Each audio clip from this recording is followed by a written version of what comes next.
Donc je suis très très heureuse de vous accueillir aujourd'hui pour la rentrée du vicariat de la santé organisée par notre équipe vicariale. Cette soirée, ce moment, il est conçu pour vous qui êtes visiteurs, vous qui êtes membre d'une équipe d'aumônerie en hôpital général ou en milieu psychiatrique, vous qui êtes membre engagé dans la pastorale pour les personnes handicapées. Cette équipe vicariale qui a organisé ce moment, je tiens à vous la présenter. Isabelle Van Keulenbroek, responsable des visiteurs. Monsieur Romain Blanc-Duhaut, qui est membre de l'équipe vicariale comme permanent pour la pastorale avec les personnes handicapées. Monsieur l'abbé Xavier Lambrecht, qui attend les retardataires derrière la porte, qui est mon adjoint. Madame Corinna Pokora, qui est dans l'équipe comme responsable du site du vicariat de la santé. Et Madame Isabelle Herbet, qui est absente ce soir physiquement, mais de cœur avec nous, et qui est la perle du secrétariat du vicariat de la santé, et moi-même. Quelle joie de se revoir après tous ces mois de crise sanitaire. Beaucoup d'entre vous, nous le savons, ont dû suspendre leur mission, vu le contexte. Ce fut très douloureux et déroutant. Nous avons eu écho que certaines équipes ont eu du mal à redémarrer. Le vicariat de la santé, toute notre équipe, souhaite vous soutenir. N'hésitez pas, je le dis clairement, à faire appel si vous avez besoin d'aide et de soutien. Vous avez certainement trouvé, et je suis sûre que Xavier n'a pas manqué de vous la donner, une petite farde où vous trouverez différentes choses. Tout d'abord, la revue des visiteurs, qui est nouvelle, qui est toute reformulée, et donc nous vous offrons ce numéro pour que vous puissiez découvrir cette nouvelle mouture. Nous vous offrons le numéro, mais nous vous offrons aussi le bon de commande. N'hésitez pas à vous inscrire, à demander cette revue qui a nécessité et qui nécessite un travail au niveau aussi interdiocésain. Le retour aussi de la conférence des visiteurs au niveau interdiocésain. Cette année, elle a lieu avec le thème « La prière, un chemin de vie et de fraternité ». Et cette journée sera animée par Marie-Thérèse Autier, que certains d'entre vous connaissent bien, et Sébastien Defoy. Le calendrier des formations, donc toutes n'y sont pas encore, mais vous trouverez donc les formations pour les visiteurs de malades, l'annonce de notre colloque sur la honte. Certains d'entre vous savent que pendant plusieurs années, on a essayé tous les 2 ans de faire un colloque psychiatrie et spiritualité, psychiatrie et pastorale. Et donc, nous avons la joie cette année-ci académique de proposer ce colloque le 18 mars 2022, avec toujours l'idée d'intervenants avec différentes casquettes, ici un psychiatre, un psychothérapeute et un théologien. Les formations à l'écoute aussi, qui sont renseignées et qui sont données par Xavier Lambrecht, et bien sûr les journées de formation de base pour les visiteurs. Vous trouvez également les renseignements du site du vicariat. Je peux vous dire que Corinna se décarcasse, et donc n'hésitez pas à aller voir les infos qui se trouvent sur le site. Vous trouverez également l'agenda d'activités de la pastorale pour les personnes handicapées. Ces activités ne sont pas accessibles à tous. Par exemple, les journées questions de sens, qui consistent en des rencontres de résidents adultes porteurs de handicaps mentaux pour échanger et célébrer. cette année-ci autour du thème des 5 sens, mais c'est important que vous sachiez que ça existe et que vous puissiez aussi porter dans vos pensées, dans vos prières, cette pastorale. Les Eucharisties organisées à Saint-Gilles et adaptées pour les personnes porteuses de handicaps mentaux, et toute la sensibilisation que le service cherche à intensifier pour un meilleur accueil des personnes porteuses de handicap. Alors, pour cette rentrée, pour reprendre souffle ensemble, pour nous remettre en route, nous avons invité Monsieur Ignace Berten, qui a accepté, et nous le remercions déjà. Corina Pokora va vous le présenter dans quelques instants, mais j'ai juste envie de vous dire que son ouvrage, que vous pourrez d'ailleurs vous procurer tout à l'heure, La sollicitude, un mode de vie évangélique, vraiment nous plonge dans cette attitude de sollicitude qui est au cœur de notre foi chrétienne. Et je ne résiste pas à vous en lire un tout petit passage. La sollicitude est fondamentalement une empathie faite de bienveillance, d'admiration, de compassion et d'indignation. Admiration de ce qui est beau dans les personnes ou dans les événements du quotidien. Cette beauté si souvent ignorée. Compassion face à la souffrance vécue, sans se protéger par toutes sortes de plus ou moins bonnes raisons. Et indignation, révolte intérieure et protestation face à ce qui méprise la dignité humaine. Vous comprenez déjà pourquoi nous l'avons invité. Pour cette sollicitude individuelle et collective qui est un engagement et qui correspond bien à ce que nous souhaitons vivre dans le vicariat, de la santé qui est au service des plus fragiles. Je passe la parole à Madame Corina Pokora pour présenter Ignace.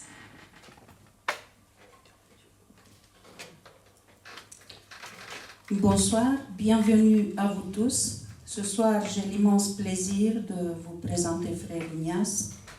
Ce n'est pas la première fois, je m'en réjouis d'ailleurs. Pourquoi? Parce qu'au fil des années, j'ai appris à le connaître, j'ai appris à l'apprécier lors des réunions des fraternités laïques dominicaines dont j'en fais partie pour le moment. Il est donc dominicain, maître en théologie, mais ce qui le caractérise, c'est son engagement pour les pauvres et pour ceux qui souffrent de l'injustice. Je vais vous donner un exemple. En ce sens, il s'est investi dans la théologie de la libération, ce vaste mouvement de pensée théologique qui avait embrasé les pays de l'Amérique latine à la fin des années 60 et qui visait à lutter contre la pauvreté et contre l'exclusion et l'exploitation. J'ai retenu aussi chez Ignace son dynamisme dans l'enseignement et du fait qu'il avait inauguré des programmes de formation pour les laïcs et pour le clergé, toujours en Amérique latine. Il a également enseigné dans la prestigieuse Université internationale d'Omoni. Travailleur infatigable, sa production littéraire est impressionnante, échelonnée au fil du temps depuis 1969 à ce jour. Il a consacré son travail aux questions éthiques dans le champ politique et les questions du genre, pour le dialogue entre les chrétiens et les musulmans, et aussi les questions théologiques fondamentales en Christologie et Trinité. Il s'est préoccupé de l'actualité de l'Église. Le livre Les divorcés remariés, Les divorcés pardonnez-moi, les divorcés remariés peuvent-ils communier, que vous allez pouvoir le consulter tantôt. Il traite dans ces 9 chapitres des enjeux ecclésiaux, des débats autour du synode sur la famille et à Maurice Laetitia. Chers invités, chers amis, je vous laisse découvrir Frère Ignace, un homme sensible, attentif au monde, plein de compassion et bien sûr de sollicitude. Bonne conférence.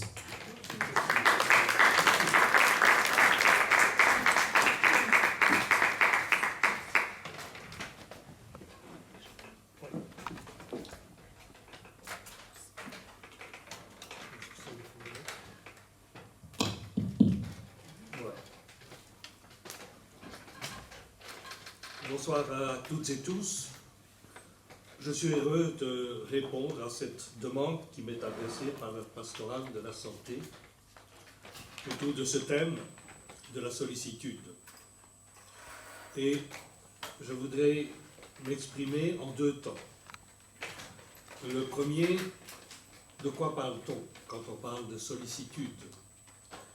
Et le second, en quoi cela peut éclairer, inspirer la pratique de soins, donc tout ce qui est au sens plus large, qui touche la santé, là, sur le terrain.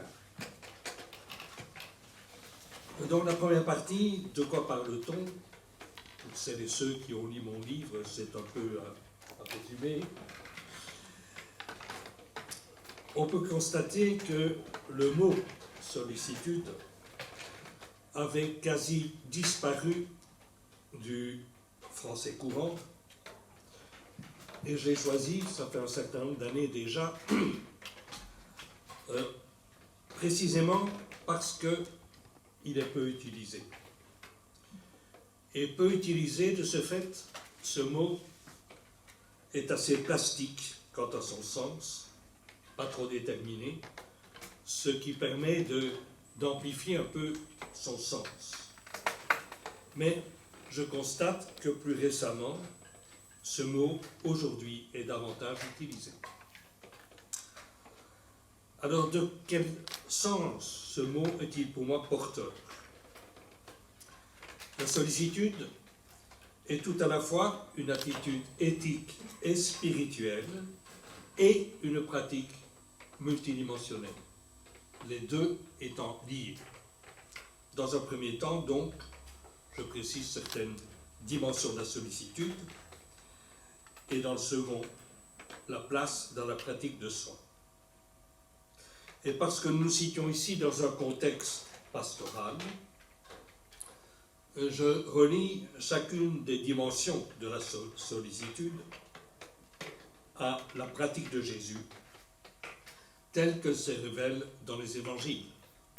Parce que je pense que ce mot est une sorte de clé qui permet d'éclairer, de comprendre la pratique de Jésus. Premièrement, la sollicitude, c'est être touché au cœur. Elle est une disposition à se laisser toucher au cœur par ce que vit l'autre.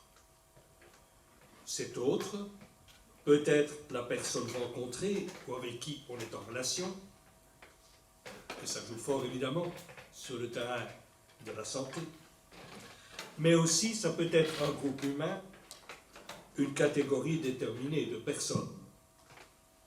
La sollicitude est fondamentalement une attitude de bienveillance à l'égard d'autrui et de ce qu'il vit.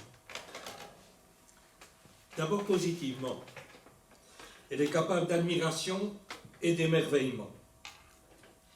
Elle perçoit ce qu'il y a de beau chez l'autre et s'en émerveille. Telle parole, tel geste inattendu qui passe trop souvent inaperçu. On critique beaucoup la façon dont les instances publiques ont géré la situation lors de ces dernières inondations. Et sans doute, il y a eu des manques et des erreurs. Tout le monde a été débordé. Mais il y a aussi, cela continue, il y a eu d'innombrables gestes de solidarité, d'entraide et de présence. Le visible est tout l'invisible. Et cela fait partie de ce qu'est la sollicitude. Il y a quelque chose d'admirable dans cela qui révèle une dimension profonde de l'être humain.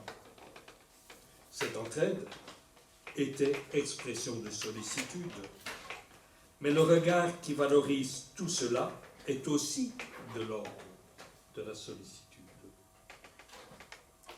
Jésus voit une pauvre veuve qui met une piécette dans le tronc du temple et il s'en émerveille. Il s'émerveille aussi de tous les petits qui s'ouvrent à la parole. Mais il y a un autre aspect de la sollicitude dans cette attitude du cœur et de bienveillance, se laisser toucher au plus profond parce que l'autre souffre. Et en pastoral de la santé, on est constamment sur ce terrain-là. Accueillir, écouter en profondeur, se laisser déplacer par le cri de l'autre, ou tout simplement parce qu'il vit dans la souffrance. En ce sens, la sollicitude est une forme de compassion. Elle s'ouvre aux personnes, mais aussi aux situations collectives. Qu'on pense aux réfugiés et aux demandeurs d'asile. Elle est le contraire du cynisme de ceux qui cherchent d'abord à se protéger, le contraire aussi du fatalisme qui fait taire les sentiments et l'émotion.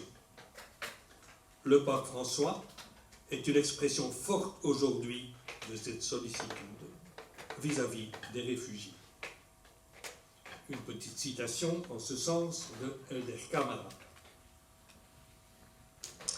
Je me rappelle un jour où j'ai reçu dans ma maison une demi-douzaine de femmes. Elles me disaient, « Dom Helder, nous n'avons pas le droit d'être ici. Nous sommes de pauvres créatures. Nous habitons dans la zone. Nous ne sommes pas venus pour vous parler de problèmes spirituels. Nous sommes venus parce qu'on veut nous expulser de la zone, nous transporter ailleurs, terriblement loin.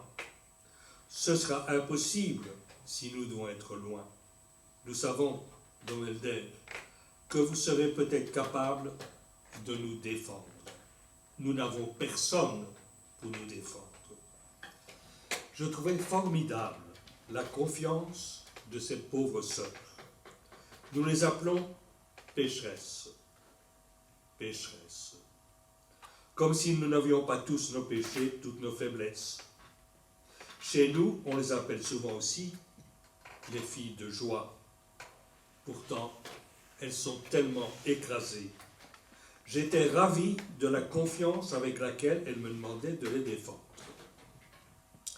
J'arrive à comprendre qu'une femme, par amour, se livre à un homme.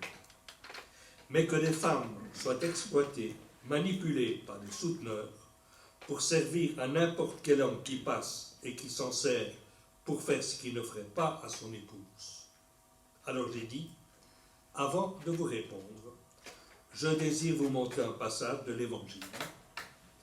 Et j'ai montré ce passage où on dit, les prostituées vous précéderont dans le royaume des cieux.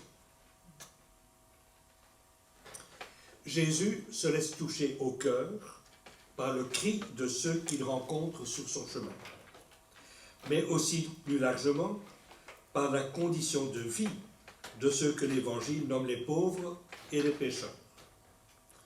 Voyant les foules, Jésus fut saisi de compassion envers elles parce qu'elles étaient désemparées et abattues, comme des brebis sans berger. Deuxièmement, la sollicitude est liberté. Elle est capable de se situer du point de vue de l'autre. François insiste à de multiples reprises sur l'impératif de prendre en compte ce qui est possible à chacun, ce qui est le bien réel des personnes dans les circonstances qui sont les siennes, le bien réel ou le meilleur possible, même si ça ne correspond pas à la règle. C'est ainsi qu'il approche la question des divorcés mariés dans l'Église. Michael Privot, islamologue et théologien musulman avec qui je travaille de temps en temps, disait ceci sur un site musulman à propos du Ramadan. Concilier le jeûne du Ramadan avec le bien-être mental, un enjeu fondamental.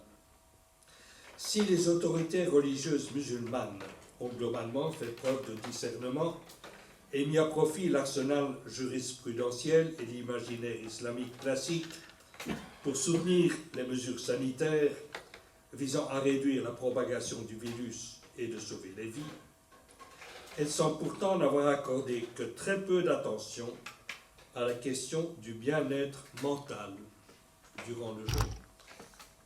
En effet, l'allègement du jeûne, par exemple son report à une date ultérieure, n'est presque uniquement abordé que comme résultant de questions de santé physique. Seules celles-ci sont tolérées comme cause permettant de justifier un report de jeûne. Or, paradoxalement, avant d'être une question de résistance physique, la pratique du jeûne est une question de bien-être mental. Il est en effet possible de s'abstenir de nourriture de l'aube au coucher du soleil, en passant la journée assoupi devant la télé, et de s'offrir ainsi à peu de frais la satisfaction d'avoir respecté, du moins formellement, un pilier de l'islam. Par contre, si une des questions d'un jeûne de Ramadan réussi est d'être éveillé à sa pratique, en vue d'en faire un moment d'éducation spirituelle individuelle, un temps de dépassement de ses limites ou de retour sur soi, de méditation sur le sens de la vie ou quelque autre signification qu'on souhaite lui conférer, cela présuppose un certain état de bien-être mental qui permette de transmuter une diminution forcée de la sustentation en expérience spirituelle. Or, le discours islamique le plus courant est de n'aborder les difficultés psychologiques face aux jeunes que sous l'angle du défaut de foi ou du manque de volonté face à l'effort. Ne pas se sentir bien est aussi une question de santé tout aussi primordiale que la santé physique. C'est plutôt considérer que tout devrait être ou serait normal, qui n'est pas normal dans un contexte aussi complexe que celui-ci. En l'absence de guidance des autorités musulmanes, je ne peux qu'encourager les pratiquants et pratiquantes à s'en remettre à leur propre jugement et à prendre eux et elles-mêmes leur vie en main en se rappelant que Dieu, lui, est véritablement miséricordieux et parfaitement au fait de leur situation. Alors je cite, ici un peu longuement, cette réflexion d'un musulman contemporain pour manifester que cette sollicitude et la liberté à laquelle cela appelle n'est pas exclusive du christianisme. Dans les évangiles, on voit combien souvent il est dit que Jésus transgresse la règle, en particulier celle du sabbat. Le sabbat est fait pour l'homme, non l'homme pour le sabbat. Michael Privot réfléchit exactement de la même manière. Troisièmement, la sollicitude est ouverture au pardon. Le pardon est une dimension évangélique fondamentale. Il faut le remarquer, pas seulement l'acte de pardon de la personne blessée vis-à-vis de l'auteur de la blessure. Dans notre Père, nous disons « pardonne-nous » comme nous pardonnons.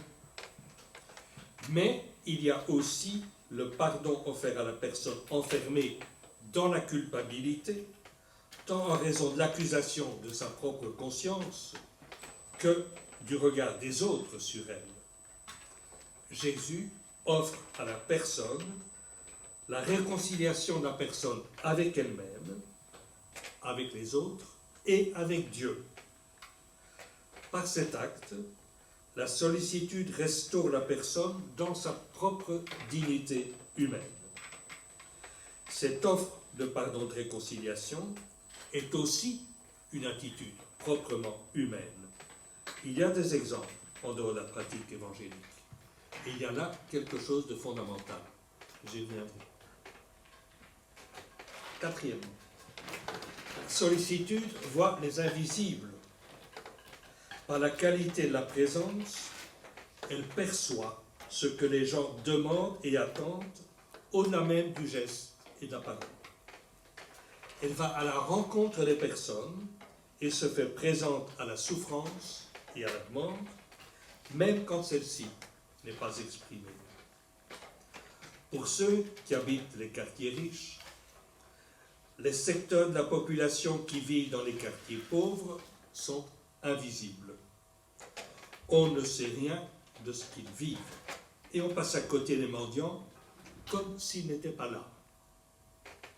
Et tellement de solitude invisible, comme les personnes âgées seules dans des immeubles à appartements. Combien de fois est-il arrivé que l'une d'entre elles meure et que personne ne s'en rende compte jusqu'à ce que l'odeur inquiète? Comme le dit Caroline Emke, ne pas être vu, ne pas être reconnu, être invisible pour les autres constitue l'expérience la plus radicale du mépris. Les invisibles, ceux qui passent inaperçus dans la société, n'appartiennent à aucun nous. Leur parole est inaudible, leurs gestes sont ignorés. Les invisibles n'ont pas de sentiments, pas de besoins, pas de droits. De nombreuses fois, les évangiles disent que Jésus voit. Il voit les personnes en difficulté, comme si les autres ne voyaient pas. Le drame du riche de la parabole, c'est qu'il ne voit pas Lazare qui est à sa porte. La parabole de Jésus dit que cet aveuglement a quelque chose de coupable. Selon Jean, Jésus voit l'infirme de la piscine de Bethsaïda. Et c'est lui qui lui demande, « Veux-tu guérir ?» Comment demander à un aveugle s'il veut guérir? Cela ne va-t-il pas de soi? Jean suggère que Jésus perçoit une autre demande implicite, mais plus profonde, d'être libéré de l'aveuglement du cœur et de l'esprit. La sollicitude est une qualité de présence. Cinquièmement, la sollicitude est prise de parti. La capacité d'indignation est l'un des moteurs de la sollicitude. Des situations ne sont pas tolérables et on prend le parti de la victime. L'option préférentielle pour les pauvres en est une expression. Celle-ci était formulée en Amérique latine, mais elle est reprise par le magistère de l'Église. Les dominicains, arrivés à l'île de Saint-Domingue en 1510, quelques années après le premier voyage de Christophe Colomb, 1492, sont scandalisés par la façon dont les Espagnols traitent les Indiens. Ils prennent leur parti. En décembre 1511, au nom de la communauté, Montesinos pose brutalement la question « Ne sont-ils pas des hommes? Et en cela, ne sont-ils pas nos égaux ?» Et quelques années plus tard, Pedro de Cordoba, le prieur de la communauté, écrit à Charles Quint, en justifiant leur lutte pour la liberté des Indiens, « Même si leur âme n'y gagne rien, ils gagneront au moins la vie et la possibilité de se multiplier, ce qui est un moindre mal que de tout perdre. » En ce sens, la sollicitude qui va au bout de la fraternité présente une dimension conflictuelle, librement assumée. En 1974, lors de l'ouverture de l'année judiciaire à Marseille, Oswald Baudot, substitut du procureur de la République, adresse un discours au niveau magistrat. Ne soyez pas victimes de vos préjugés de classe, religieux, politiques ou moraux. Ne croyez pas que la société soit intangible, l'inégalité et l'injustice inévitable, la raison et la volonté humaine incapables d'y rien changer. Ne croyez pas qu'un homme soit coupable d'être ce qu'il est, ni qu'il dépende de lui d'être autrement. Autrement dit, ne le jugez pas, ne condamnez pas l'alcoolique. L'alcoolisme, que la médecine ne sait guérir, n'est pas une excuse légale, mais c'est une excuse atténuante. Parce que vous êtes instruit, ne méprisez pas l'illettré. Ne jetez pas la pierre à la paresse, vous qui ne travaillez pas de vos mains. Soyez indulgents au reste des hommes, n'ajoutez pas à leurs souffrances. Ne soyez pas de ceux qui augmentent la somme des souffrances, soyez partiaux pour maintenir la balance entre le fort et le faible, le riche et le pauvre, qui ne pèsent pas du même poids. Il faut que vous la fassiez un peu pencher d'un côté. Il y a eu de multiples réactions indignées de ce discours aux magistrats. Jésus est touché par la souffrance des gens et il prend leur parti, ce qui le conduit à mettre en cause directement la pratique et la doctrine des scribes et des pharisiens. Sixièmement, la sollicitude rencontre la recherche de sens. Nombre de personnes se sentent perdues aujourd'hui. Les nouvelles sont souvent alarmantes. Le Covid a perturbé profondément la vie relationnelle et professionnelle. L'emploi devient trop souvent précaire. Le pouvoir politique est discrédité. Le doute règne sur la véracité des informations, y compris scientifiques. Comment entendre cette angoisse ou cet état de perturbation et susciter ou ressusciter la confiance en la vie, la confiance dans les relations vraies. Jésus vit une grande foule. Il fut pris de pitié pour eux parce qu'ils étaient comme des brebis qui n'ont pas de berger, et il se mit à les enseigner.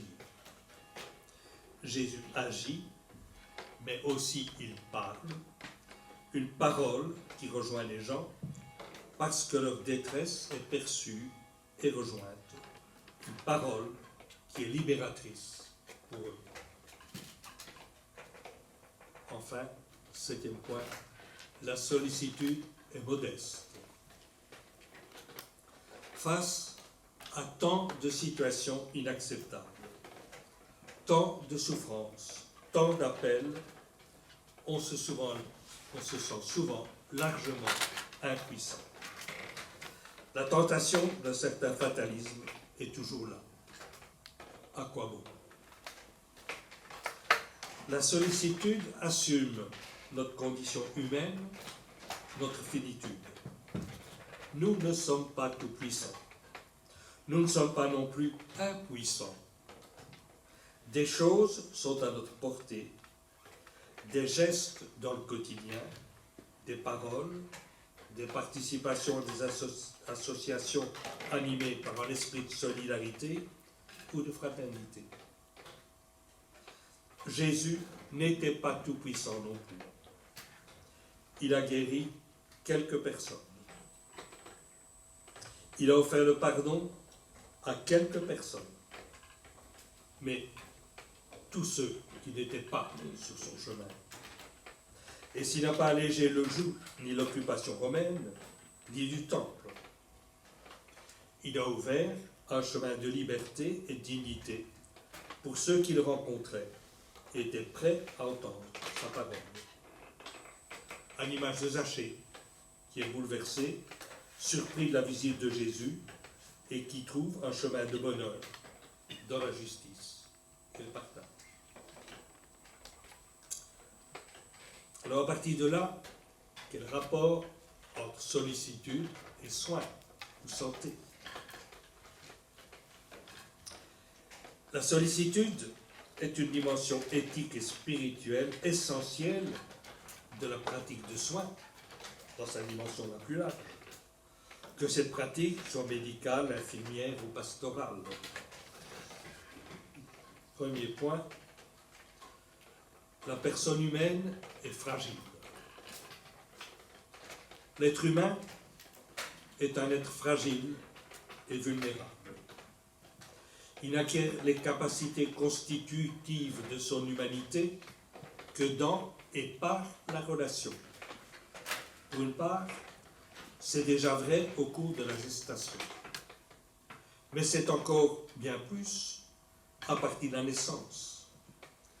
Qualité de l'accueil et gestes de tendresse de la mère d'abord, mais aussi de l'entourage proche, le père s'il est présent, ou le compagnon, ou encore les frères et sœurs s'il y en a. Et puis tout le processus éducatif. L'être humain ne se construit que peu à peu. Mais il ne sera jamais accompli. Il reste et restera toujours fragile et vulnérable. Sa vulnérabilité la plus fondamentale est d'être mortel. La mort relativise radicalement son existence au sein du monde. Fragilité et vulnérabilité traversent toute l'existence humaine. Accidents divers, maladies, échecs, déceptions affectives ou professionnelles, séparation, deuil. Dans ces situations difficiles, la présence bienveillante de l'autre est essentielle, car on n'en sort pas tout seul à coup de volonté. Cette expression de la sollicitude est de l'ordre du soin. Notre modernité survalorise la liberté individuelle et l'autonomie. Elle fait trop peu de place à la dimension relationnelle de l'existence humaine. La relation appelée à être soin réciproque. L'exigence du soin est particulièrement importante dans le domaine médical et plus généralement celui de la santé. Le soin n'est pas seulement l'acte technique, il est une qualité de la présence. Cynthia Fleury, philosophe et psychanalyste, qui travaille en hôpital psychiatrique, dit « Le soin est un humanisme ». Je cite, « Le soin n'appartient pas à une caste de soignants qui distribueraient leurs soins comme à d'autres les bonnes paroles, à des patients incapables d'être eux-mêmes actifs dans la démarche de soins. Le soin est une fonction de partage relevant de l'alliance dialectique, créative, des soignants et des soignés qui, ensemble, font éclore une dynamique singulière, notamment tissée grâce à la spécificité des sujets qu'ils sont.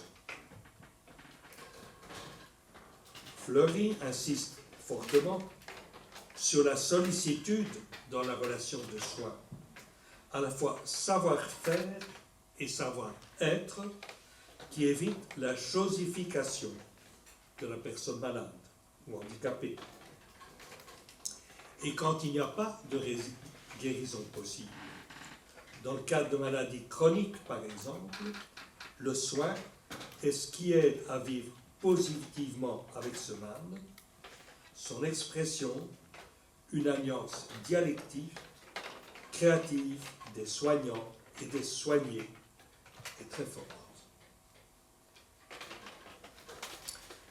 Dans un numéro de la revue Culture et Santé de 2014, un article est consacré à l'empowerment.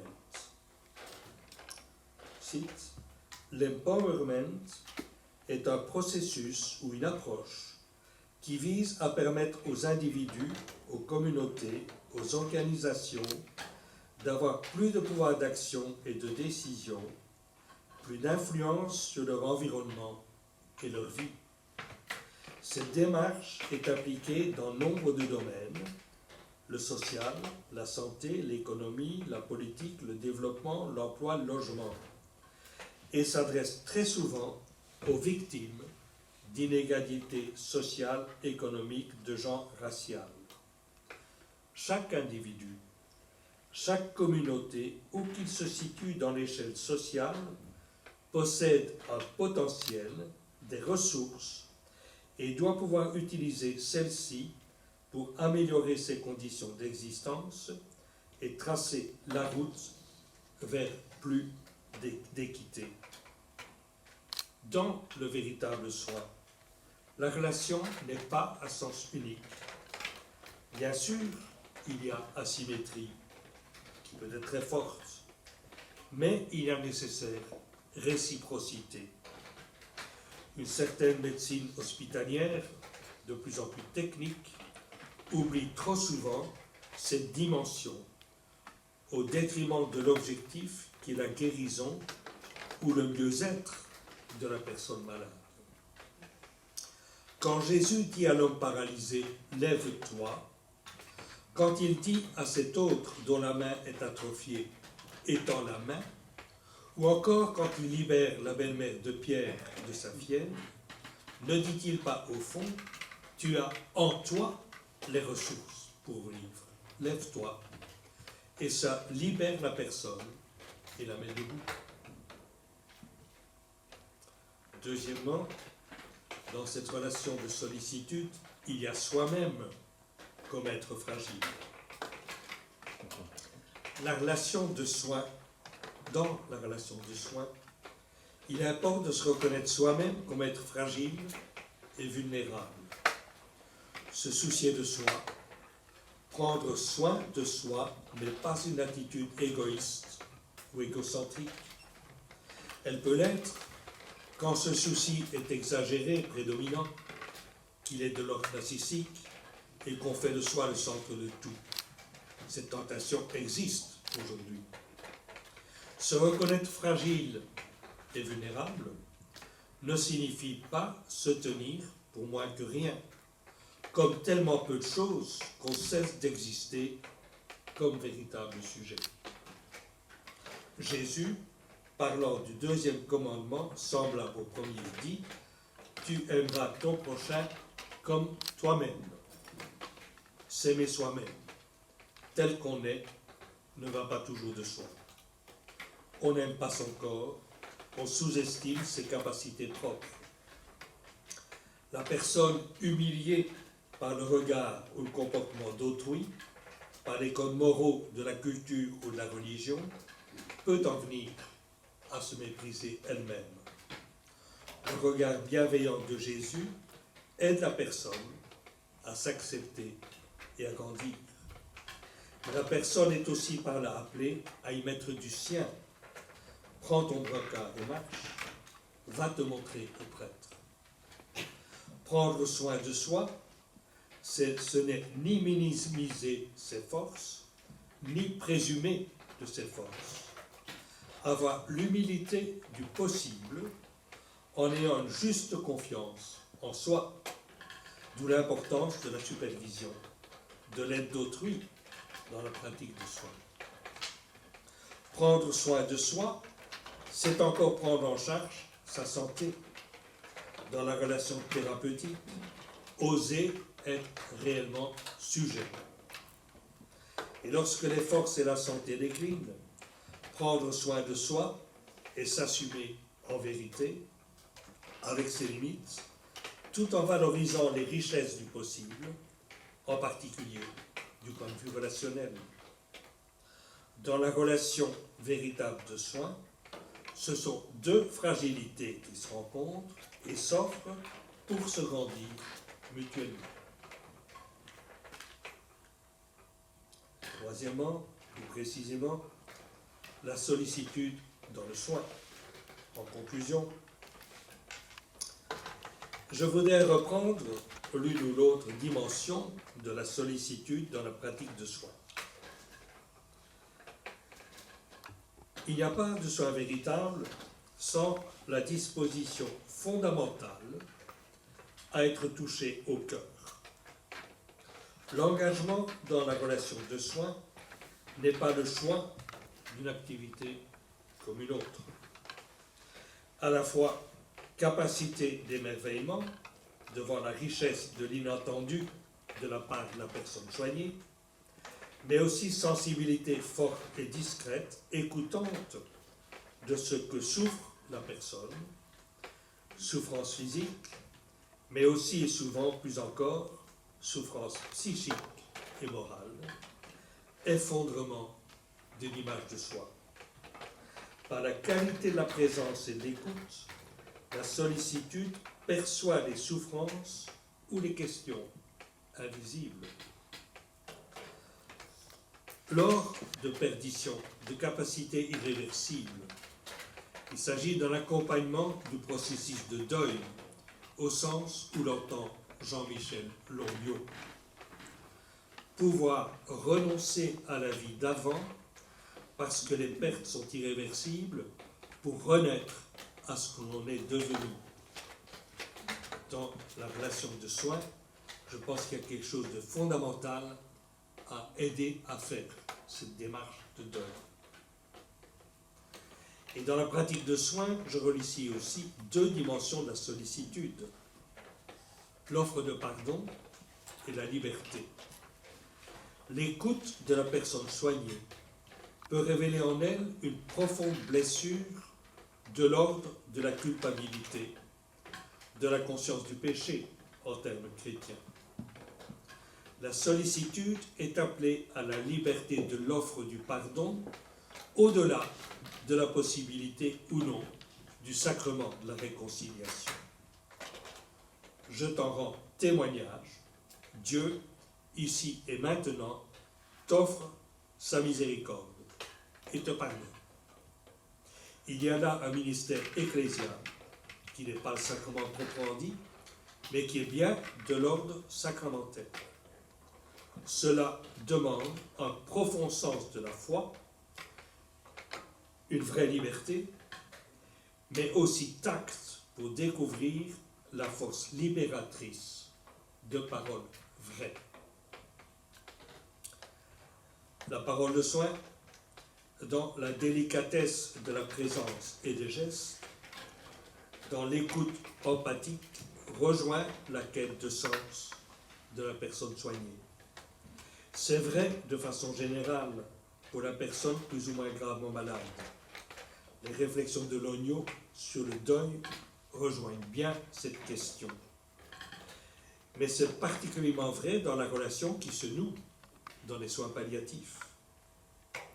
La loi de 2016 sur les soins palliatifs est éclairante à cet égard. Un ensemble multidisciplinaire de soins est garanti pour assurer l'accompagnement de ces patients, et ce, sur les plans physiques, psychiques, social, moral, existentiel et, le cas échéant, spirituel. Important de remarquer que la loi cite explicitement le spirituel. Les soins palliatifs offrent aux malades et à ses proches la meilleure qualité de vie possible et l'autonomie maximale. Les soins palliatifs tendent à garantir et optimaliser aussi longtemps que possible la qualité de vie pour le patient et pour ses proches et non proches. Et la dimension spirituelle peut jouer là un rôle fondamental. Tout dépend de circonstances. La qualité de la présence dans un contexte ouvert et confiant de collaboration est essentielle. On peut dire que les soins palliatifs sont une expression collective de sollicitude. Dans la pratique de soins, se révèlent plus ou moins souvent des dysfonctionnements importants du point de vue organisationnel ou administratif, du point de vue de la gestion ou encore du climat relationnel dont la personne malade est victime. La sollicitude peut aussi demander qu'avec prudence et discernement, et si possible de façon collective, les choses puissent être dénoncées de façon argumentée en vue d'une amélioration possible. Enfin, puisque nous sommes dans un cadre pastoral, il va de soi que chaque fois que c'est possible, la dimension croyante de la présence de soins peut s'exprimer. Ici aussi, avec discrétion, si la relation s'y ouvre, sans rien imposer, un dialogue de foi ou simplement une parole de foi peut contribuer positivement au bien de la personne. Cette relation dans la foi est alors aussi enrichissement et réciproque.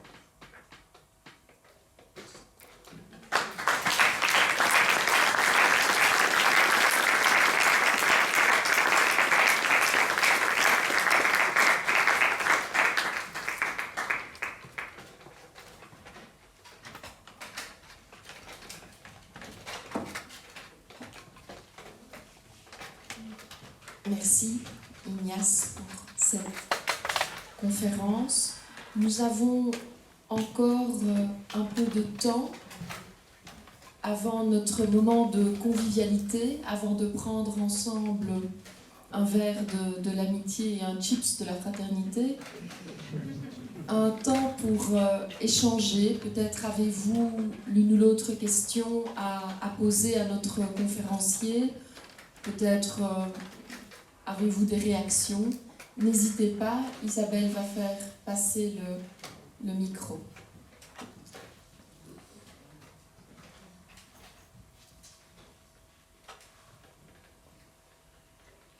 C'est toujours la première question qui est la plus difficile à sortir.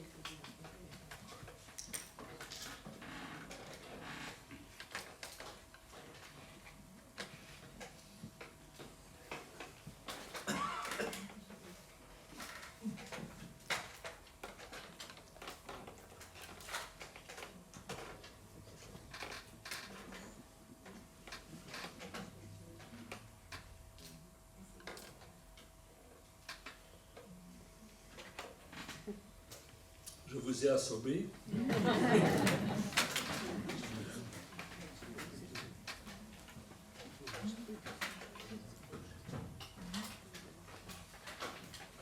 Alors je me lance.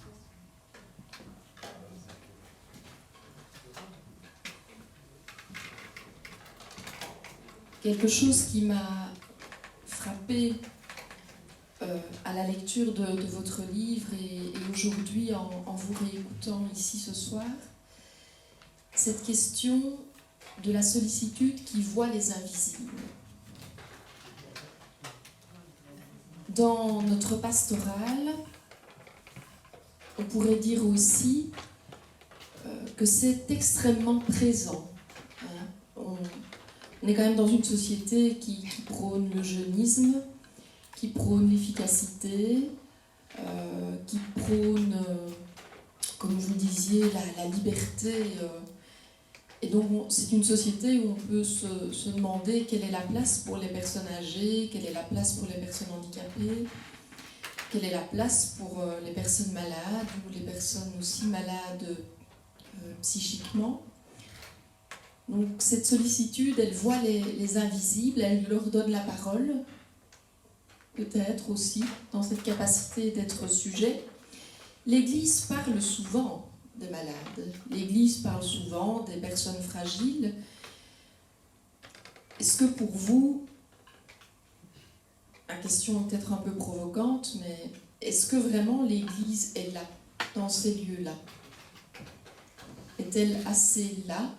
Est-ce que l'Église entend ce qu'elle a à entendre? Est-ce que l'Église voit ce qu'elle a à voir? Je suis frappée dans mon rôle de délégué épiscopal. Pour moi, il est important non seulement que des personnes aillent sur ces terrains.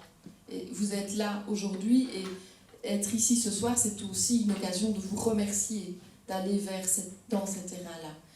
Mais moi, je vois bien parfois qu'il y a un autre mouvement qui est de renvoyer à l'Église ce qu'elle a à entendre, ce qui est un peu mon rôle au conseil épiscopal sur la pastorale qui est la mienne, et je ne sais pas, je me pose des questions. Oui, l'Église l'Église, c'est son institution, ses structures, c'est aussi l'ensemble des croyants, des communautés, et tout ça est divers, est fragile, est marqué aussi par les limites, on peut dire évangéliquement, par le péché. Je pense qu'aujourd'hui, par rapport à cette question de la sollicitude, le pape François donne une image forte et positive de l'Église dans ce souci de rejoindre les gens là où ils sont, de faire entendre le cri de ceux qu'on ne veut pas entendre, et il le fait par la parole et par les gestes. Que son premier déplacement a été à Lampedusa, cela dit énormément. Et depuis lors, il ne cesse d'attirer l'attention sur ce drame des réfugiés de l'exil. Un autre exemple, justement à propos des divorcés mariés, le synode a parlé des situations irrégulières. Et en relisant le synode, François dit les situations dites irrégulières, et il met irrégulières entre guillemets. Ça change totalement le sens de l'expression. Et cela rejoint les situations et les personnes, là où elles sont. Et je pense qu'il y a beaucoup chez lui de paroles, de gestes qui vont en ce sens. Et si on prend l'Église, oui, il y a d'autres témoins, des gens plus connus, d'autres moins, bon, qui vivent aussi de cela. Mais c'est vrai que la structure de l'Église est une structure lourde. Oui, et si on prend tout ce drame de la question de la pédophilie ou des manipulations mentales, il est clair que le souci premier, en général, de l'institution Église a été de se protéger et non pas de rejoindre les victimes.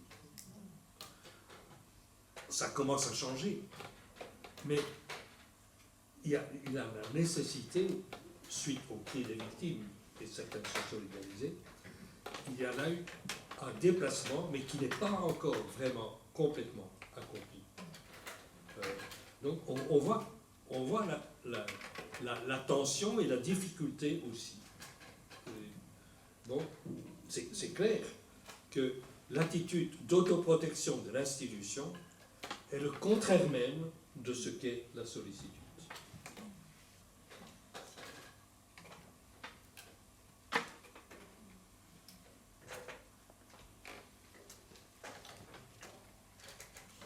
Oui, là-bas.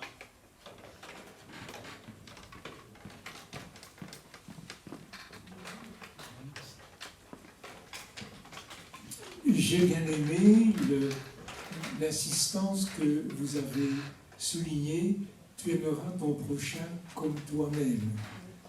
Donc pour tous ceux qui s'engagent au service des autres, malades ou autre chose, c'est important, c'est ce que j'ai surtout retenu, de ni minimiser ses forces, ni présumer de ses forces.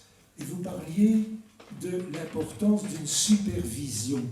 Est-ce que vous voyez cette supervision plutôt comme une relation personnelle avec quelqu'un, une sorte de conseiller spirituel, ou bien est-ce que vous voyez plutôt ça dans le rôle de l'équipe des visiteurs de malades, de veiller à ce que chacun puisse ne pas trop vite dire « je n'ai pas le temps, je ne peux pas faire ça », et non plus à s'engager au-delà de ses disponibilités, de ses forces, hein, en négligeant sa vie familiale ou voilà, en faisant trop bien faire, vont faire des maladies. Voilà. Oui, mais je pense qu'en parlant de supervision, de fait, il y a une relation personnelle. Je pense que de ce point de vue-là, le spirituel joue, mais aussi le psychologique, hein, l'accompagnement. Il y a ce qui est possible en équipe, et ça dépend tout à fait, mais il est clair que je pense qu'on a besoin de temps en temps, oui, dans la pastorale de visiteurs des malades ou d'aumônerie, de lieux où on puisse exprimer des situations vécues et s'interroger, est-ce que dans cette situation, mon attitude était la plus positive, hein, ou est-ce qu'il y a des choses qui peuvent être améliorées dont je ne me suis pas rendu compte, mais parfois dans l'écoute avec l'autre ou en groupe, des choses peuvent se révéler qui sont aidantes. Hein. Et l'autre chose, je dis de ne pas présumer, je pense qu'il arrive à des personnes pleines de bonne volonté, engagées quelque part dans la pastorale, et entre autres dans la pastorale de santé, mais pas seulement, de s'y donner tellement qu'il n'y a plus de place pour elle-même, et puis un jour ça craque. Là aussi, on a besoin, je pense, de trouver une mesure qui s'exprime dans cette expression « s'aimer soi-même ».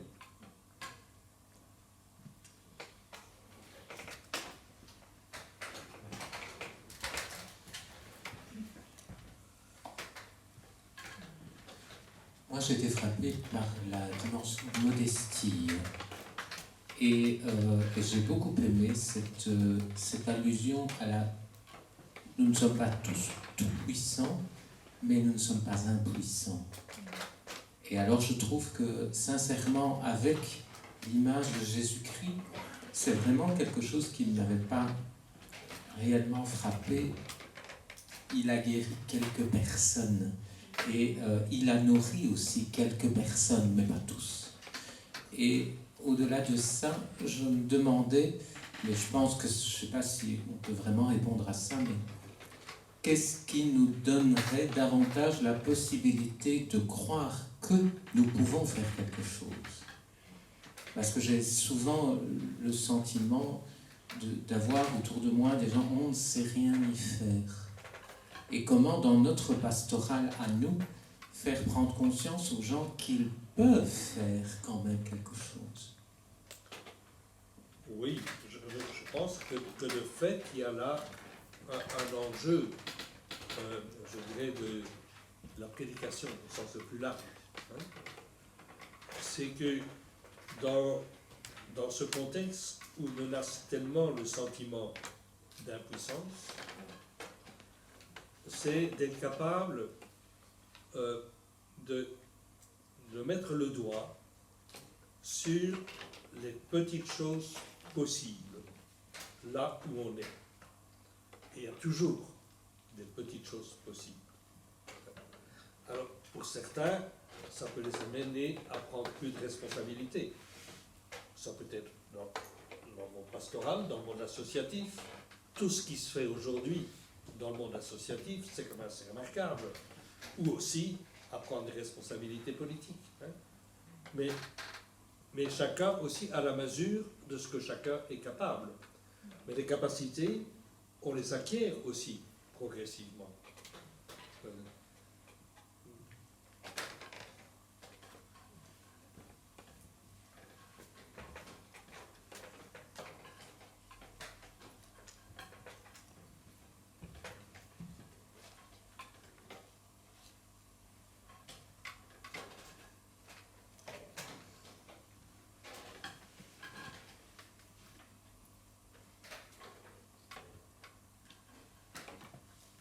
Oui, ici. Donc moi, le mot, une des choses qui m'a frappée, et qu'on n'a pas encore évoqué, c'est le moment où on parle d'argumentation. Donc il faut déjà voir les choses, je pense, de façon juste, pour pouvoir déjà prendre une certaine distance et, bon, ne pas se décourager, faire le petit possible qu'on peut, et de façon argumentée, à ce moment-là, je crois qu'on peut entrer dans quelque chose de positif et fructueux, quoi. Moi, c'est pas une question, mais c'est vraiment, ça va dans la suite de ce qui a été dit juste avant. Et ça évite peut-être aussi de se décourager parce qu'on voit que des petites choses peuvent être faites. Oui. Même si c'est sûrement pas... Enfin, je me dis, est-ce que c'est pas utopique? Oui, mais on a besoin de vivre un peu d'utopie. Oui. On a besoin Bon, si on regarde un peu l'histoire, je pense qu'on peut lire dans l'histoire qu'il y a une dimension prophétique. Des gens, à un moment, des personnes, mais pas forcément des mouvements, ont cru qu'un autre chose était possible. Socrate a cru qu'une pensée libre était possible. On l'a éliminé, mais Socrate est un peu à l'origine de toute la pensée philosophique occidentale.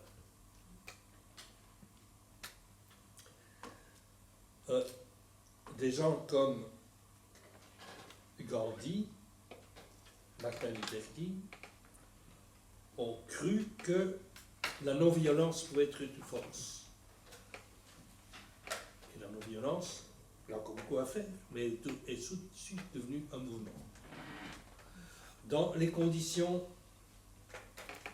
de travail abominables du XIXe siècle, des minorités de travailleurs ont cru qu'une autre organisation était possible.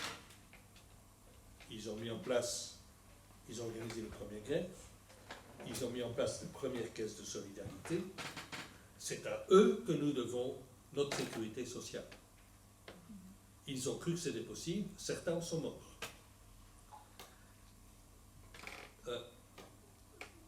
La prédication de Jésus, on peut dire, était aussi totalement utopique. Apparemment, sur la croix, c'est le temple et c'est l'Empire qui triomphe. Le temple et l'Empire ont disparu depuis très très très longtemps et l'Évangile ne cesse de rebondir. Je pense qu'il y a une dynamique dans l'histoire et la question qui nous est posée, est-ce que modestement nous nous situerons dans cette dynamique en essayant de temps en temps de croire que l'impossible peut être possible et en faisant des petits gestes qui vont de ce sens-là.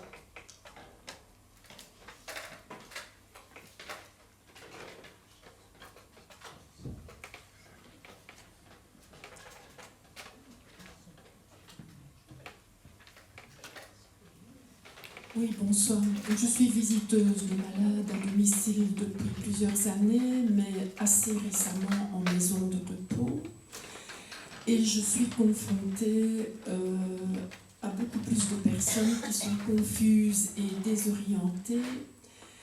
Et je voulais vous exprimer mon sentiment d'impuissance, justement, d'exprimer ma sollicitude vis-à-vis de ces personnes. Donc, à la limite, heureusement, dans la maison de repos où je vais, le pourcentage de personnes confuses est assez restreint, mais il y en a quand même. Et disons que je suis tout à fait impuissante. Donc je me dis, mais qu'est-ce que je pourrais faire d'autre? Oui, un regard, une petite pression quand on peut se permettre. Mais voilà, c'est vraiment un sentiment d'impuissance et de me dire, ben voilà, j'ai l'impression que c'est un peu de la négligence en quelque sorte, parce que voilà, je ne sais pas comment je pourrais faire Peut-être que vous avez des pistes. Je n'ai pas de piste, mais je pense que beaucoup, dans ce cas-là, dépend de la qualité du personnel, au-delà de représenter des visiteuses de malades. La manière dont le personnel lui-même, que ce soit le personnel infirmier, les personnes qui s'occupent de l'entretien, tout cela, sont présents auprès de ces personnes. Je pense que là, il y a un enjeu qui est fondamental. Et je crois que ça dépend beaucoup de l'esprit de la maison. Ça dépend de la qualité des personnes elles-mêmes, mais on voit bien que les maisons de personnes âgées aujourd'hui, de plus en plus, se situent dans des réseaux purement commerciaux.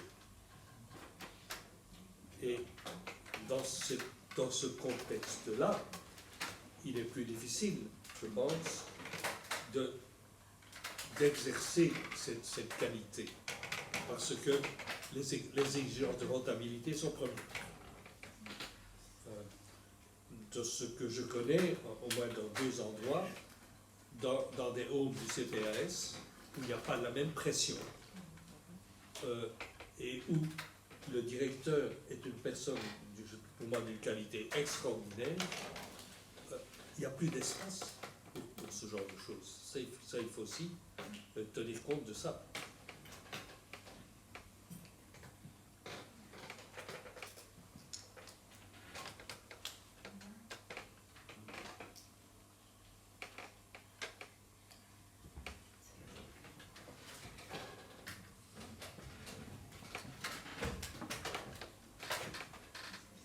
Merci. J'ai été touchée par la sollicitude comme option préférentielle, enfin, comme prise de parti. Je ne sais pas, mais ça me fait réfléchir. Et en aumônerie hospitalière, je rencontre beaucoup de formes de pauvreté, si je peux ainsi m'exprimer, devant lesquelles je me sens parfois démunie. Et j'aurais bien aimé vous entendre par rapport à ces formes de pauvreté. Il n'y a pas que le matériel, mais il y a aussi la pauvreté morale, la pauvreté relationnelle, pas plus tard qu'aujourd'hui, des personnes qui se sentent seules.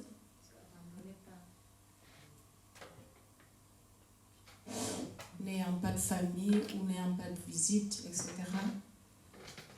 Il y a aussi la pauvreté matérielle. Voilà, j'aurais bien aimé que vous nous parliez un peu de ces formes de pauvreté en tant que présence d'église. Voilà, quoi faire ou comment faire, c'est pas toujours évident. Merci. Oui, bon, il est clair que parmi les personnes qui sont rencontrées au niveau de la pastorale de la santé, il y a des questions de pauvreté matérielle. Mais bien souvent, il y a davantage, c'est parfois lié, mais pas toujours, à une pauvreté psychologique, à une pauvreté spirituelle, la découverte d'histoires blessées et la présence, l'accueil par rapport à cela est fondamental. Oui, donc dans ce cas-là, il ne s'agit pas d'abord d'une prise de parti, mais de la qualité de la présence aux personnes. Bon, et je dirais, ça touche l'attitude personnelle des visiteurs malades, des personnes, des soignants, etc. Mais c'est aussi un contexte où on est plus ou moins attentif à ça. Et il y a aussi une contribution à favoriser un contexte de sensibilité davantage à toutes ces dimensions de pauvreté.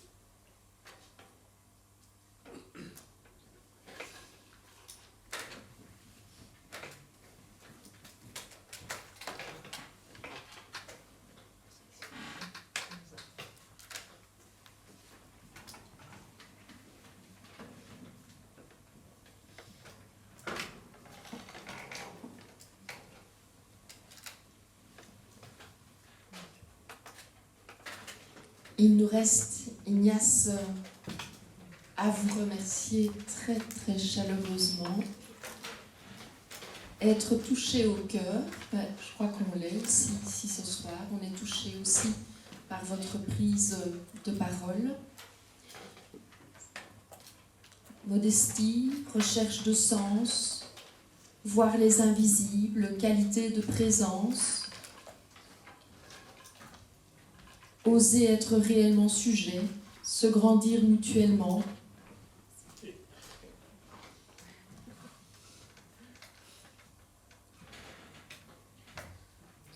Oser être réellement sujet, se grandir mutuellement. Renoncer à ce qu'on a perdu et renaître à ce qu'on est devenu. Je crois que tout cela, c'est un sacré programme. On a repris souffle ici ensemble grâce à vous. Et donc pour cela, vraiment, je vous remercie chaleureusement. Il nous reste encore à continuer, à nous engager sans minimiser nos forces et sans présumer de nos forces, à nous engager, à continuer à nous engager tout à fait concrètement, individuellement et collectivement, pour vraiment habiter, pour incarner un petit peu de cette sollicitude du Christ. Il y a du pain sur la planche, donc pour cette année, donc vraiment, pour les visiteurs, vous pouvez reprendre les conférences, vous inscrire aux formations de base. Il y a du pain sur la planche aussi, il y aura du pain sur la planche pour les responsables d'équipe en aumônerie hospitalière générale et psychiatrique, puisque nous allons travailler avec une aide extérieure sur les rapports d'activité. Et il y a du pain sur la planche pour continuer toute cette sensibilisation au meilleur accueil et à la reconnaissance des personnes handicapées. Donc le travail, la mission continue. Mais voilà, nous vous remercions de nous avoir un peu nourris pour que nous puissions continuer cette mission. Je voudrais aussi remercier chaleureusement Dominique Servet qui a répondu présent alors que d'habitude il travaillait avec un autre vicariat. Comme quoi, il y a une solidarité aussi. Donc merci à toi pour les photos et pour la prise de cette conférence. Donc voilà, nous allons partager ensemble un verre de l'amitié. Je pense que dès que la porte va s'ouvrir, et ce sera l'occasion aussi d'échanger entre nous, de nous retrouver après tant de mois où on a pu se voir que furtivement. Merci Ignace, chaleureusement.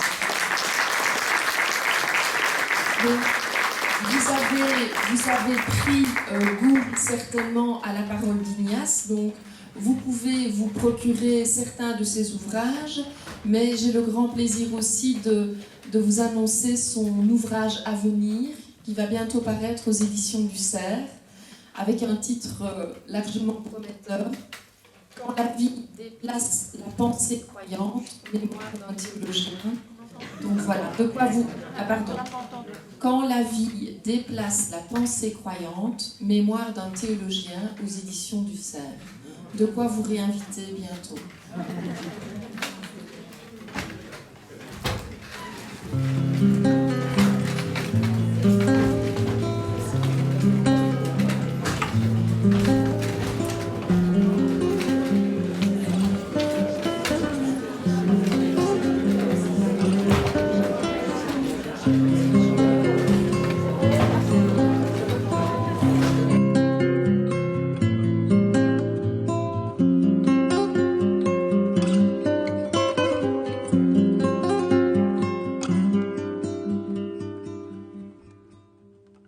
Merci.